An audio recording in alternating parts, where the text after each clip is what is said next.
तामुलपुर जिल्लानि गरेसराव दै लोमजानाय सुबुंफोरनि खाथियाव हादरसा बिजेपिनि आफादगिरि भुपेश कलिता।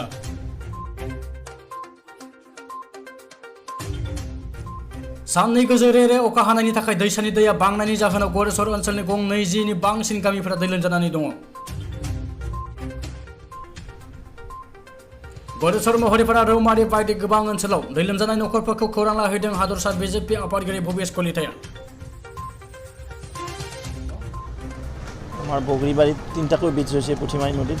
যোৱাকালি ৰাতি আগৰ যিটো পুঠিমাৰী নদীত ভাঙিছিল সেইটো আজি ছেভ হ'ল, কিন্তু পৰৱৰ্তী সময়ত আগৰ পিনে আকৌ ভাঙি গ'ল, তিনিটা ঠাইত ভাঙি গ'ল, যাৰ কাৰণে বগৰীবাৰী অঞ্চলৰ ৰাইজ, ভোলাবুৰী অঞ্চলৰ ৰাইজ নাজল নাথল অৱস্থা হৈছে। ঠিক তেনেদৰে গৰেশ্বৰৰ উন্নত প্ৰাণ মহৰিপাৰাৰ ওচৰত মাদলবাৰী, তাত পুখুৰীপাৰ এই অঞ্চলৰ ৰাইজ জলমগ্ন হৈ আছে। ইয়াৰ উপৰিও ৰৌমাৰী 2 নং ৰৌমাৰী এই অঞ্চলটো শিবিৰ পাতিব লগা হৈছে। ইয়াত এইবিলাক অকণমান শিবিৰত গ'লোঁ, ৰাইজৰ আলাপ কৰিলোঁ, লগতে তেওঁলোকক যিদৰে ৰিলিফ দিব লাগে DC তথা তামুলপুৰ জিলাৰ উপায়ুক্তৰ লগত আলোচনা কৰি এই ৰিলিফৰ কাৰণে ব্যৱস্থা কৰি আছোঁ।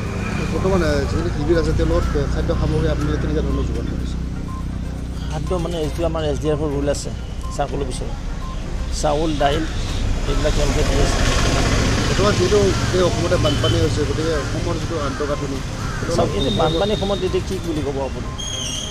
এতিয়াতো কেৱল আমি এটাই খাটিব পাৰোঁ, অনুৰোধ কৰিব পাৰোঁ যে বৰষুণটো কমক, তাৰপিছতে এছেছমেণ্টটো হ'ব। কিমান ক'ত ৰাস্তা ঘাট ভাঙিল, দলং ভাঙিল, মানুহৰ ঘৰ বাৰী ভাঙি গ'ল, পুখুৰী গ'ল, বাগান গ'ল, লাইফ ষ্টকৰ ক্ষয়ক্ষতি হ'ল।